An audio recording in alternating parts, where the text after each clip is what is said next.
Ladies and gentlemen, it gives me enormous pleasure to announce our first panel of the day, which is Connecting the Commonwealth, Delivering Fit-for-Purpose Cross-Border Regulation. And I would like to invite up to the stage the moderator of that panel, who is Lord Anthony St John of Bletso, who's joining us from the House of Lords. Well, my lords, ladies and gentlemen, distinguished guests, it's a huge honor to be here in this incredible building. And when you were talking about Nelson Mandela, I was with him at the time, actually. It's got very happy memories.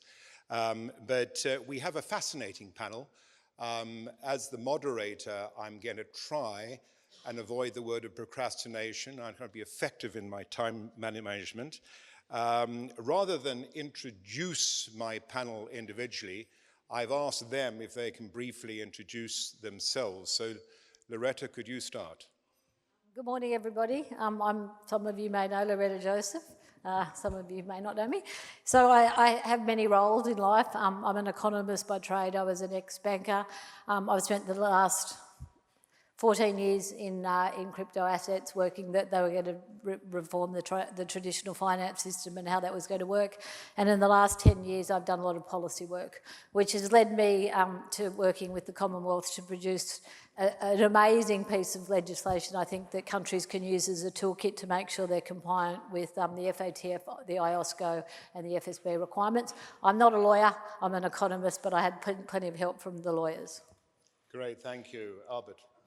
I am a lawyer. I'm a senior partner at Isola's, Gibraltar's oldest law firm.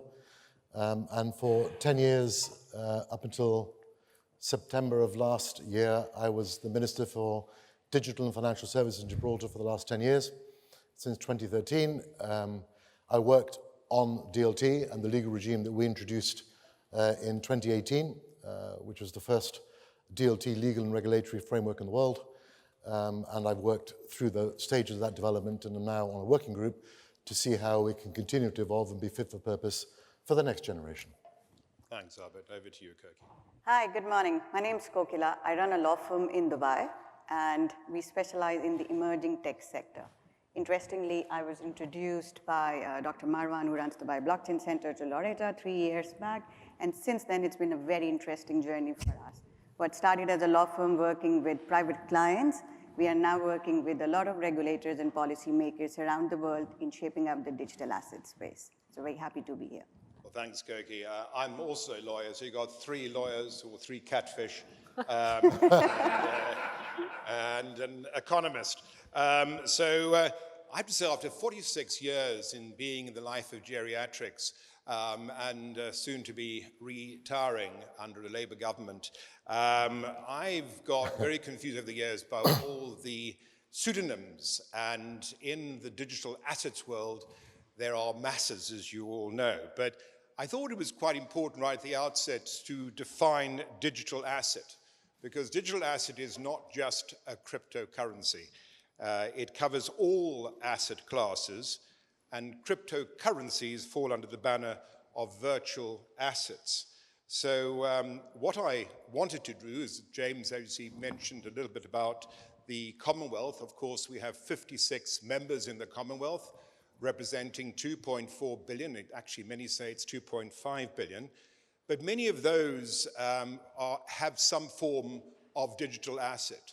So the initiative of Loretta and her team to create this toolbox for regulation of the Commonwealth cross-border has been absolutely fantastic. And I have to thank Professor Louis for his very kind words and his excellent introductory comments. Of course, M-Pesa has been an extraordinary success in Kenya.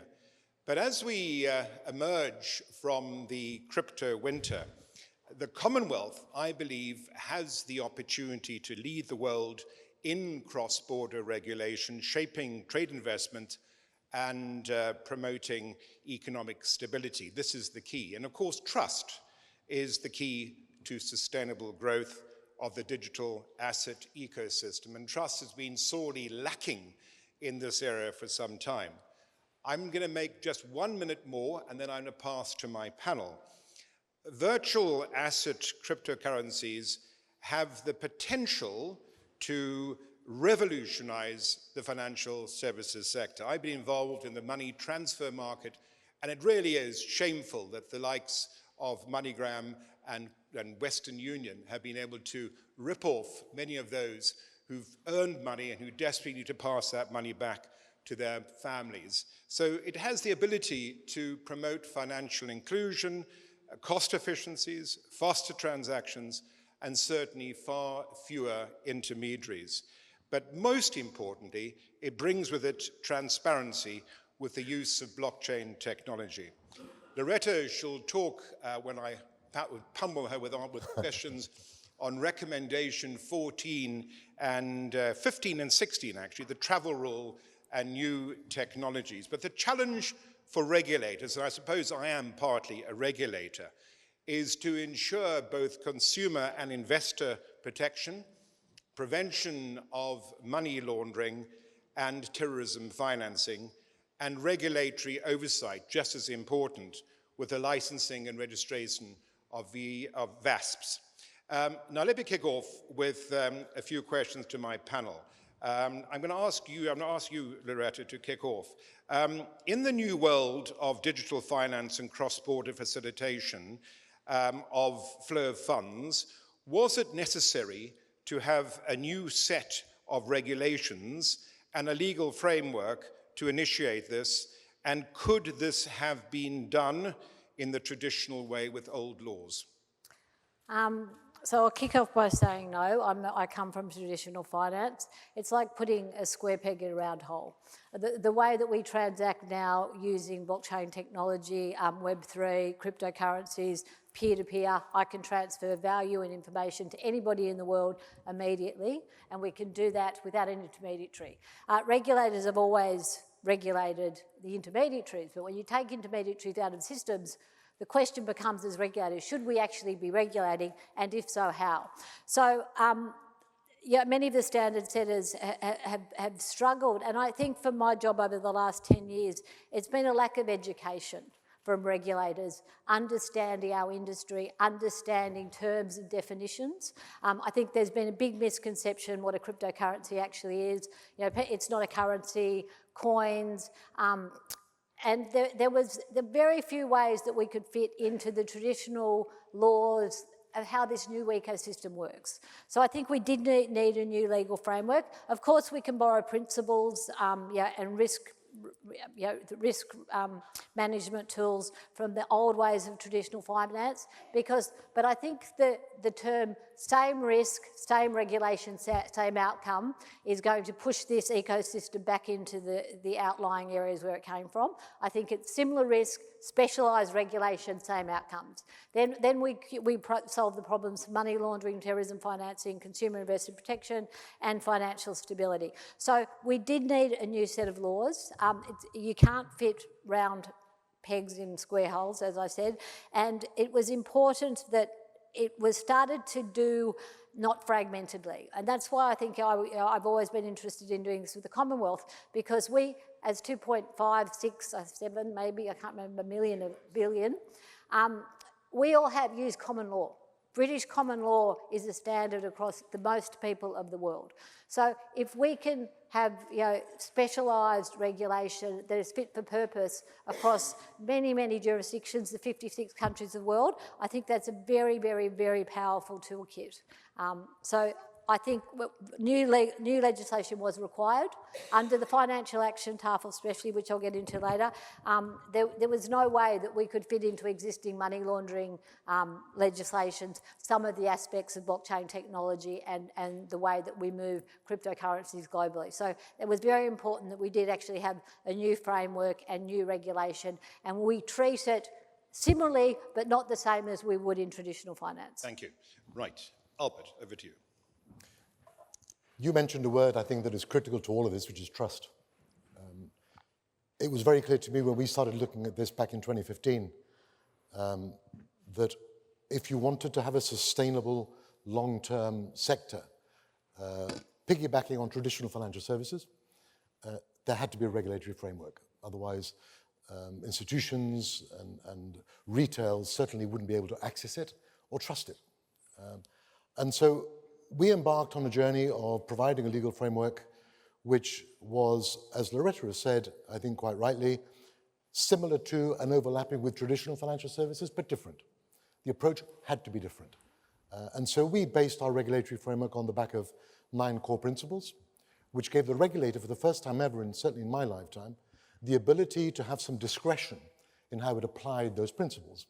Because, for the reasons Loretta's just articulated, you can't box digital assets and the treatment of them in the same way that you can MiFID or Solvency II and insurance. It's a different basket. And so for us at that time, it was critical to find a new way of doing regulation for a new sector, but using traditional values. So fitness and propriety of the people that are touching it, critical. And if you look at what IOSCO, for example, is talking about with DeFi, there needs to be somebody who needs to take responsibility. There need to be people that you can touch and regulate. So that comes from traditional financial services. Fitness and propriety, business case, do you have enough money to bring the business that you're going to put into retailers' hands to fruition? If not, you're out. So they're basic principles borrowed from financial services, applied against a backdrop of the core principles that you apply. And I think that doing it that way gives the industry the flexibility to operate within what is a fast, I mean, from 2018 to today, the industry changed, which is why we're doing a review now to make sure that we're fit for purpose and up to date. So I would agree with very much what Loretta's said. It is different, but it does need a regulatory framework. I remember in the early days, the hippie brigade who were advocating DeFi, well not DeFi, blockchain, and were saying regulation was evil. For me, it's always been the case that without it, you will not get to have a credible sector within the industry. Thank you. No, I completely agree. But what's interesting is that in this very young technology that we have, which is what, like 15 years old or 16 years old, I think the regulators and global consultants have also gone through this entire landscape and mindscape change.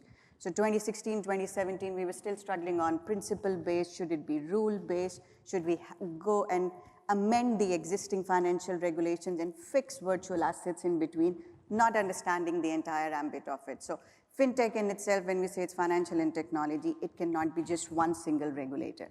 It's taken the regulators, the governments, through these consortiums and these assemblies, sitting down together and saying, it's a huge beast. You cannot just fit it into one.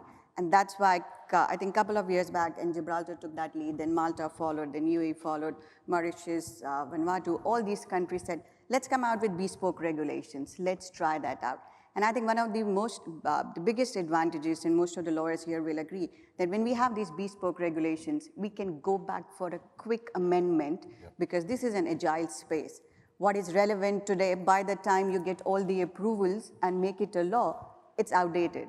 Like when we talk about certain tokens which are now defined, and then you look at that regulation from that country and like, we needed this 3 years back, not now. So when we are at this stage, today's reality is we need bespoke regulations. And I think the next stage will be when we will combine this with AI, DeFi, all of them together. Thank you.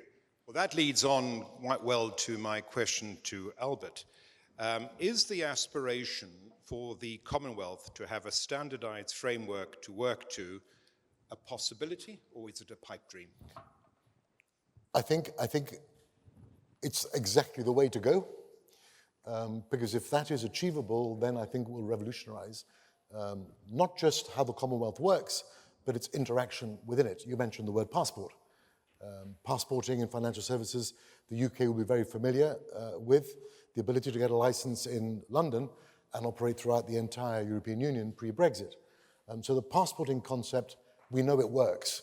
And if we can, by some stroke of miracle like Loretta, get to a passporting style system within the Commonwealth, I think that would be absolutely incredible and put this industry in a very different place to where it is now with the access to the marketplace that it would have. I think that it is the way forward, but then you've got to recognize the challenges that we face, of course.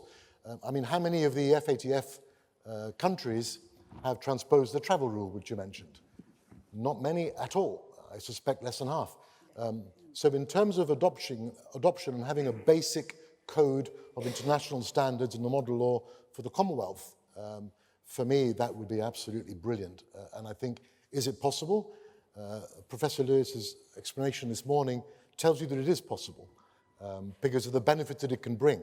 Not the aspiration of a framework, but the benefit and the good it does. It makes people bankable again. It makes people have the ability to borrow again in a very short time, cheaply and quickly. And that has to be something that we all aspire to. Yeah, thank you. Loretta.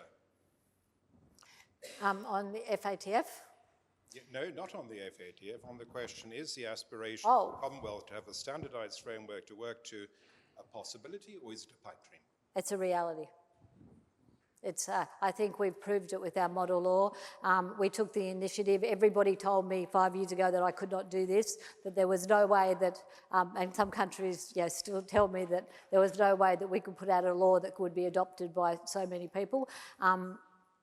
We went for it, I think because I'm not a lawyer, maybe that's why I'm an economist. I don't do protocol very well, and I'm not a lawyer. I run businesses. I've run 3 global banks. So business opportunities to me are always very, very important. And we put together something that I think the world will follow, and it's happening. It's happening as we speak. As Professor Lewis said, you know, we've got countries that are adopting our law in the Commonwealth. We've got the bigger countries that argued against us that this was not possible, are now saying they're going to be implementing legislation in the next 3 months. So it's a reality.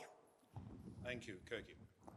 More than reality, I would say it's a need, it's a requirement. We're in a global digital space. We cannot afford to be just in one country and I say, I close it and I do business, and even if I use blockchain, I use virtual assets, it's limited within my country. We are in a global space. I've got clients who are sitting here who've got projects across Africa. They've got the headquarters somewhere in Asia. So when we're in that digital space, the technology allows us to do it. It's important that we have that collaboration and cooperation. Just a small anecdote. I was here in London last year, exactly in May, at a conference, and this was a question asked, and everybody on the panel said it's never going to happen. I'm quite glad that within a span of a year, I'm here back in London in a panel where we're saying it's not just that it's not going to happen, it's happening.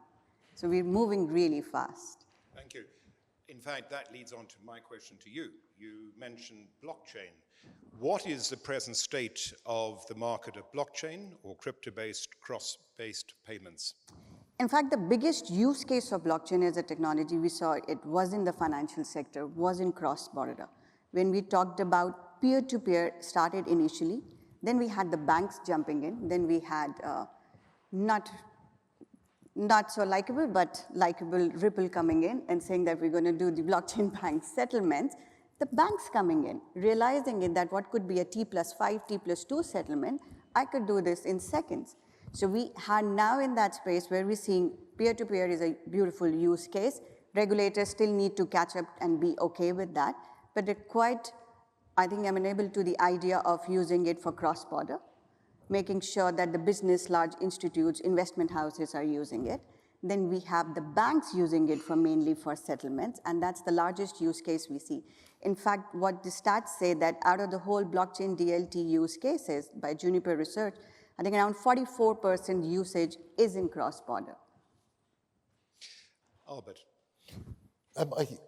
There's no question that its use, I think even those that were skeptical of blockchain and DLT world would concede that the technology works and it's very effective and it will serve to make transactions faster and cheaper. That's got to be good for everyone.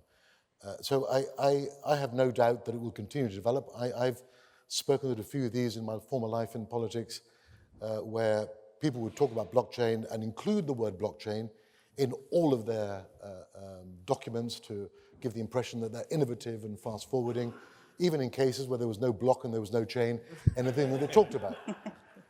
So I think that now we have more use cases, we have more examples of it working and the benefits that it can bring, not just in financial services, but in medicine and logistics, in many different spheres.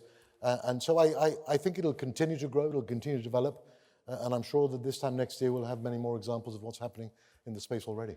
Thank you.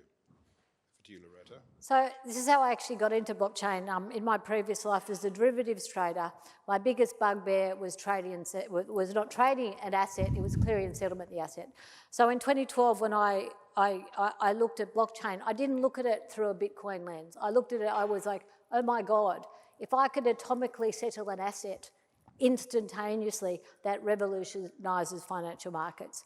So I naively took on a stock exchange in Australia who had a piece of clearing and settlement software called CHESS, the ASX, in the Corporations Act. And I said to the Australian government, laws need to be technology agnostic. You can't have a piece of software in a Corporations Act. And I said to the Finance Minister, please take that out. And he said, no, Loretta, I'm not. And I said, you will, because I'll get regulatory relief from the regulator. And we did. And that was the day I got into policy. So atomically swapping assets brings efficiency, so many attributes that help the financial sector, but now goes beyond it. So I think, for me, this is where I saw the atomic settlement of Bitcoin being so incredibly powerful in transactions as we move into the new financial world. Thank you. I think you mentioned earlier on that there are a huge amount of members of the Commonwealth who have embraced digital assets, who own digital assets. So my question to the panel is, why have the emerging world, that makes up, of course, a large part of the Commonwealth, adopted virtual assets at a pace not seen in the so-called first world economies? So I'll take that. So how many of you in here have got a mobile phone? In the emerging world, most people have one or at least two in a family. I work a lot in West Africa, in India, I have for many years. The banking systems are broken, they're fractured. In Nigeria, if you try and get money out of an ATM, you may have to go to 9 different ATMs, it'll cost you more money to go to the ATM. So the use of the mobile device and the internet revolutionised the way that people can interact and send value to each other across open systems freely. So broken systems, and as Professor Louis talked about, the M-Pesa not only revolutionised Kenya, it revolutionised Africa, because the telecoms had to step in where the banks were not. The banks didn't work. So we've seen always in the emerging world this uptake of technology. You have the biggest, in the Commonwealth, as we said, 1.5 million people are under 30. If you have a mobile phone in your hand, you can transfer value to anybody across the world instantaneously. And they don't have bank accounts. So I work across Africa and India. In this room, in the first world, 98% of people have a bank account. You flip that on its head in the emerging world, financial inclusion is the biggest driver of why people use these different types of systems. We can't look at it from a first world, because we are very lucky to live in countries where we're banked, we have passports. But when you don't have a passport, you don't have an ID, you can't get a bank account, nobody knows who you are. How do you move value? This is why so in the emerging world, we've seen this huge uptake because of the mobile device and the creation of the internet. Thank you. I think it's really interesting because when this whole world started, crypto assets were regarded as a heavily risky product, if I can call it that. Yet, when you look at some of the emerging countries, why did they adopt, apart from the reasons that Loretta's explained, inflation? Your money today was worth a tenth tomorrow of what it was today. And so the safe haven was crypto assets. And they banked, because they could do it on their telephone, but they preserved their wealth, however big or small it was, by having access to a stable market, bizarrely, which was very much more stable than their own currencies. And so I think that's been a big driver in parts of Africa, particularly Latin America, I think where inflation was a real problem. And that saw huge adoption of this in those parts of the world. And they continue to be many of the thought leaders in the industry today, because they have the knowledge and the experience from personal experience. I've met a few from that part of the world who've told me the struggles that their parents had and the struggles that they've had in putting food on the table because of the huge rate of inflation. Yeah. And this has gone a long way to many of them actually living their lives in that a digital asset in that crypto. So, Koki. Yeah, so just to add on to that, this technology gained its popularity because it came and announced itself to help the unbanked, to help the people who did not have access to a lot of financial instruments and institutes, which we take granted in certain part of the world. And interestingly, we were doing a project in a North of African country 4 years back, and the struggle we had that the country did not have one common ID system. So when they were told that you could use blockchain to have a digital ID, a sovereign identity created, it was but natural for them to see the use case of it by using it in their financial system. So we saw this one technology solving all their problems. So it's like these countries have fast forwarded and straight gone into 5G from the traditional phones that we had at home. So the adoption has been market driven, needed by the industry and the government, because it solved all their problems in one go. Thank you. I see I've got 6 minutes left. I was hoping to throw some questions to the floor, but I'm not going to allow you because I've got some other questions I want to ask. What you are, Albert, with your lawyer's hat, the use of digital assets across the world has not waited for regulatory reach, but has driven the thinking. Is that sustainable? I think M-Pesa is the perfect example, the one we've heard this morning, where the people themselves have moved with their feet and made something happen, and the regulator and the policy thinking of the governments and the regulators caught up subsequently.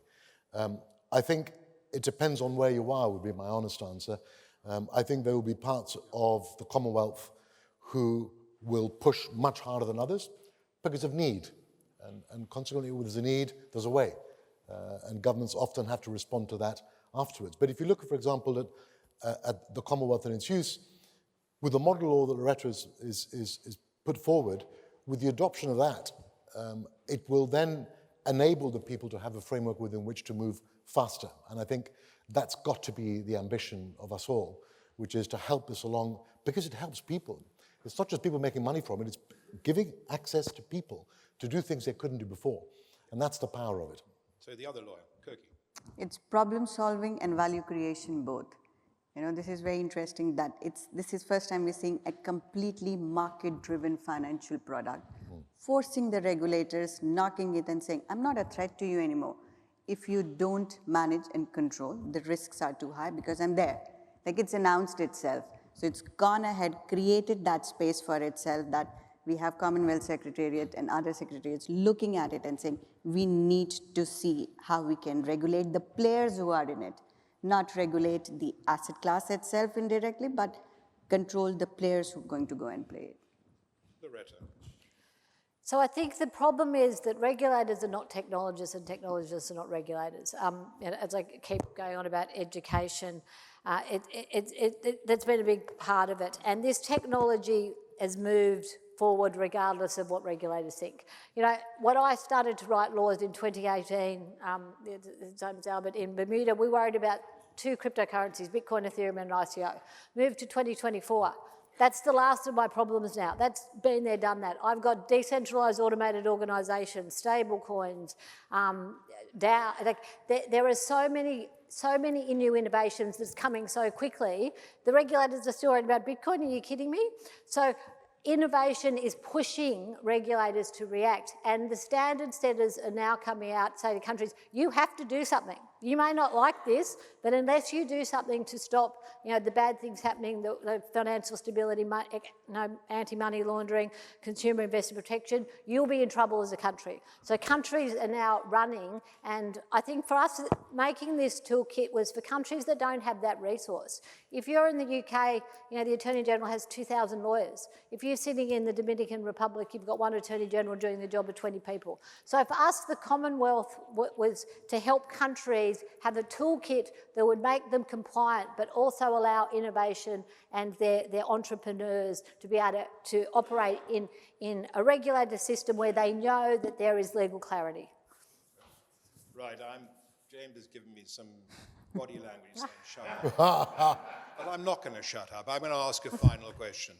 I mentioned in the first comments about the challenges of financial inclusion and the cost of international money transfer. Koki, if I could ask you very briefly, what is the present state of market how can crypto-based cross-border payments overcome the challenges involved in traditional cross-border payments? See, one of the first use cases, I think, would be that it's extremely low cost. It cuts out the cost of intermediaries. It is extremely fast because there are not too many players that needs to be regulated and monitored in between. It's extremely transparent. We all agree and we believe in that once it's on blockchain, it's there. It's immutable, it's there. And fourth, it's extremely secure. These are the main drivers because, as we said in the beginning, every regulator is looking at customer protection, investor protection, and making sure that we're in compliance with AML and CFT regulations. Blockchain answers all of this in one go. I think the remittance business is huge already, and this is proving I think this sector, that is where it's strongest at today, but it'll change, but it'll get bigger. Finally, Loretta. This is the only asset that I can have a telephone and send to all of you in this room or to anybody anywhere in the world instantaneously. Thank you very much. Well, just to conclude, Professor Louis mentioned at the outset about FATF. And I'm sure you're aware that the president of FATF, Raj Kumar, recently said that he was very concerned that less than 30% of all jurisdictions globally have implemented an effective regulatory and legal framework for VASPs. By September this year, FATF have told us that they will take action against jurisdictions that have not implemented these requirements. This is a call to action. Loretta and her team of 14 have taken almost a year and a half to draft a Commonwealth model law, which is a toolkit. It can't be universal, but it is a toolkit for Commonwealth jurisdictions to comply with FATF requirements. It leaves me just to thank my panel for their fantastic, short, precise answers, and we look forward to the rest of the day. Thank you.